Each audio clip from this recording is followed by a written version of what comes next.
So, if you missed it recently, Arknights Endfield did a live stream announcing not just their second beta test, but also a bunch of new additions and changes that they've brought to the game. While I could talk about the various new elements they've added in, there was one particular aspect of the stream that I want to talk about, and it's really the core of this entire video. And that's shareable blueprints.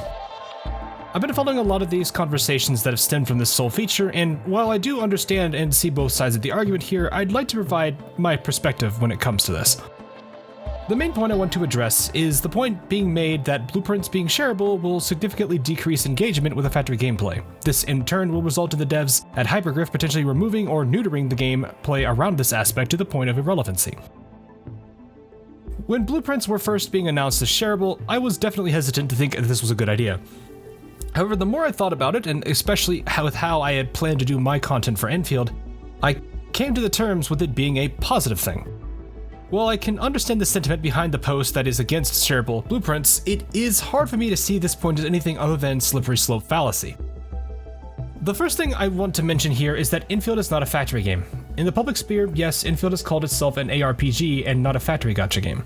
This trend is all the more evident for those of us who have played every single closed test they've released so far. Let me show you what I mean. In the technical test, the factory has had a huge impact on progression. A strong enough presence that I worried it would become a pain point to players that aren't as interested in the factory gameplay as they are for the rest of the game. In a way, factory punished players that did not bother with it at all.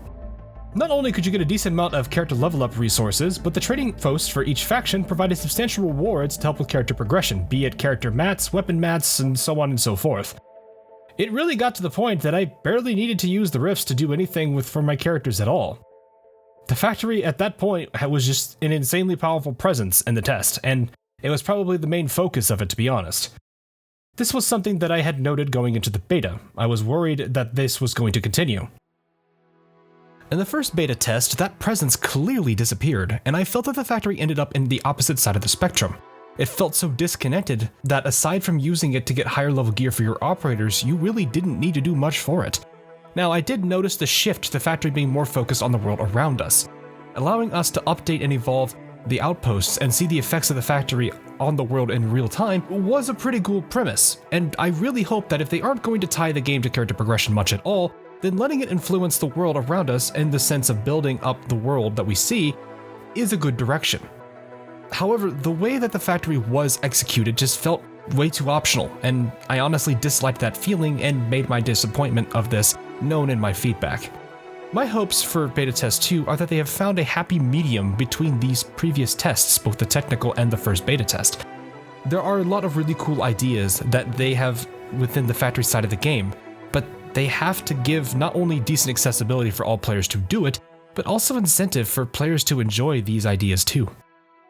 I feel the best approach the factory for Arknights Endfield can have right now is to sit in a similar situation, but not the same, as Integrated Strategies and Reclamation Algorithm in Arknights. Both of these two modes do not punish the players severely for not partaking in them, but reward them for spending the time in them. The reason I say that the factory should be relatively similar but not the same is that Endfield is looking at this as part of its core gameplay rather than just some alternative mode. I think the blueprints is a good step in the right direction for this principle, as it will allow the players to engage this gameplay on their terms instead of being forced into doing it and banging their head against the wall because they're new to it. They are still able to get what they need from it without having to deal with the frustrations of learning something so big and so complex when they prefer to be doing other things first. I think the best phrase I could use for this is, it is better that players can get up and walk while they learn to run. I think in the grand scheme of Endfield, these blueprints will be the better approach. And the main reason comes down to the core player groups that are going to exist for Endfield. Group 1 is players that are not interested or completely dislike factory gameplay. These players likely will prove the people making the arguments against shareable blueprints correct, but at the same time, if we're honest here, this group was already going to do this in the first place. Both sides have made the point that if the blueprints didn't exist, the players would just go to a video guide and copy that instead. I think the problem here is that people are looking at the symptom of what causes people to do this rather than the very source, which is the mindset of the player. If anything, this mindset for players is nothing new. We've seen this in just about every gacha game. Players that play the game and skip the story, you got players that only use the meta characters and complain about the game being too easy or boring, And even in a video by Tobro, one of the more outstanding vocal people against shareable blueprints, players that are not interested in playing the game and only wanting the rewards. This mindset has always existed amongst this group, and trying to fight against it will not yield anything productive for either side. You cannot force a person to do something they don't want to do immediately. Even if you did, they likely wouldn't have a positive experience and would end up hating the system all the more or leave. And while I understand people are going to respond to that by saying this is gatekeeping for people who wouldn't want to play Endfield, you need to also realize that if this is done to such an extreme degree, you won't have a big enough player base to sustain the game in the end. I don't want to see Endfield fail because its community became toxic. With that in mind, the blueprint sharing system will serve as a way to appease this group without sacrificing the entire factory system. Something worth saying is that when I made the reference to skipping the story earlier, most games allow the player to go back and reread them on their own time. This design is the best way to appease players who don't necessarily have the time or interest initially, especially if they're big on wanting to enjoy the whole game first before diving deep into a small vertical slice of the game. Arknights has been a game that gives people the freedom to do what they want with it. Do you want to play all the meta operators, or would you rather play to a niche? Do you want to try only 4-star operators, or are you trying to clear as many levels as you can with completely unpromoted operators? Arknights gives you the choice to try that. Is it going to be easy? No, it never is. But you can still attempt it. Why shouldn't this freedom be extended to letting players do what they want in Endfield? Let them choose to focus on when they engage with the factory. I understand that blueprints have people believing that these people would never engage in the factory at all. But let me also say that if there weren't blueprints in the first place, you'd have a substantially larger number of people complaining about the factory and wanting it removed. That's why I think the best stance Hypergriff can take is not to punish players harshly for not partaking in this part of the game, but to reward them properly for when they do. Who knows, maybe by giving them this kind of a system, they might eventually find interest and migrate into what I would consider the second group of players for Factory. This second group is players that have an interest but aren't experienced or familiar enough with factory gameplay. Arknights Endfield bringing factory gameplay into a gacha game is something I don't think I've seen any other gacha games do before.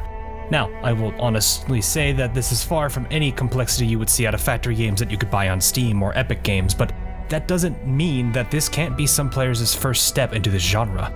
So I want to reiterate the point that I made earlier. It is better that players can get up and walk while they learn to run. Blueprints for this group will be a huge boon for them, as it will serve as a means for players to have access to a build that at least works. Even if blueprints existed for a whole base, I doubt that these players would use it because they are trying to learn the system, so that they can get into this themselves. Now, they could spend a load of time trying to translate an entire production pipeline's recipe into a full pipeline if they want to, or they can simply load up a shared blueprint and switch their learning process by reverse engineering the pipeline that they've just now borrowed. The likelihood of different user-created designs might also make them realize that while simply getting the pipeline built is one thing, building one that is as efficient with space as possible is another challenge. Endfield's tutorials, from what I remember in the beta, never touched on optimizing factories by making them as compact as possible. So seeing these various designs might allow them to understand that building effective and compact factories will be very important. Regardless, players in this grouping I think should use shared blueprints because they will start to see there is so much in this game that it does not tell you about building factory pipelines. For example, splitters get very, very little explanation, and right now, from what I remember with the beta, the game had very few uses for them. I did notice, however, that a good number of people were struggling on how to get 4 thermal power banks to work with their designs. It was here where I shared this simple design. Something to note here is that this design covers a topic called load balancing, which this is not covered by Endfield's tutorials. With the introduction of shareable blueprints, I could create this as a blueprint and use this as an example of load balancing that players can refer to that is equally simple and practical. For this group, what Endfield's tutorials will teach them in theory, these shared blueprints can show them in practice. Blueprints can help them to see a singular pipeline and understand how all the stages of that production pipeline are managed. I imagine, for the average player, this will be a lot easier to understand having something that they can tangibly work with that they know works. Players being able to have this little extra help at the beginning of this learning process will only help them to improve as a player, and eventually they could even grow into being part of the third group. Group 3, which are skilled veterans of factory gameplay.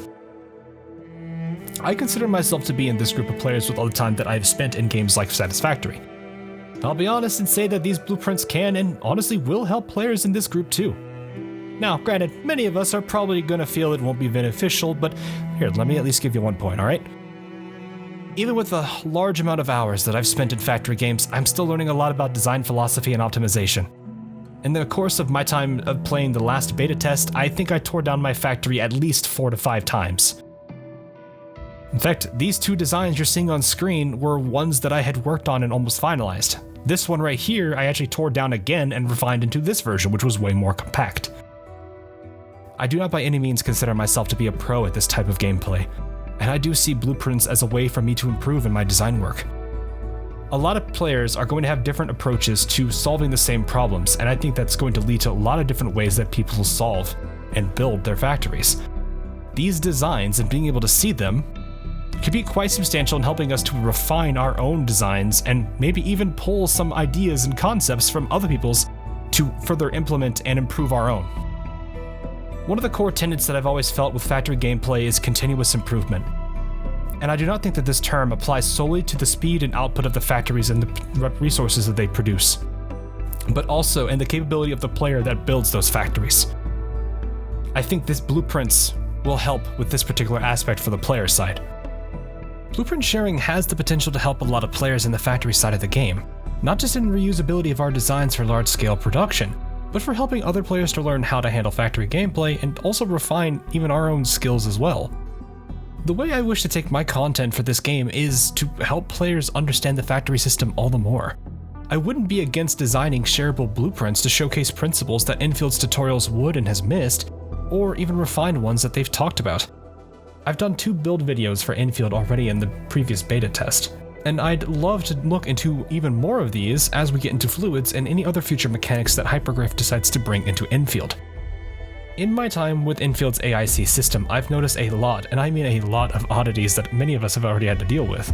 From the inconsistencies of bridges, splitters, and mergers to conveyor belts placing themselves where you didn't want them and then that deletes a previously laid belt, and even the annoying frustration that is dealing with sand lave after shredding it. Blueprints can help people to at least get a solid foundation going, instead of just beating their head against the wall dealing with the frustrations of being new to this factory games and any of its annoying bugs. So while I understand the concern that comes from having shareable blueprints, I still believe that there is more for players of all skill levels to gain out of them being shareable than there are negatives. We don't know if this system is even finalized yet, and there may be limitations and changes that'll come upon release. I think it's okay we can voice our frustration with the systems that are in play, but at the same time I think we should at least be mindful of the pros and cons that each one of them has. My overall thoughts on shareable blueprints is that while it will be a compromise to allow players in the group that doesn't care about the factory mechanics to still enjoy the rest of the game, it still provides benefits for both experienced factory players and those willing to give that part of the game a try. I'm curious if there will be any restrictions or limitations to blueprints and how they will play out in every particular aspect. I'm sure there'll be plenty of people to give feedback on this system once the second beta comes around. Now, there is a lot that I look forward to with this next beta test, and I would honestly say that they've done very well for the most part with Endfield. So I'm ready to see what else they've been cooking up and polishing before the release next year. I can't wait for the second beta test, guys. I hope to see a lot of you there too. And if I do make it in, I'll be streaming it on both YouTube and Twitch. And of course, I'm still maining this one, no matter what.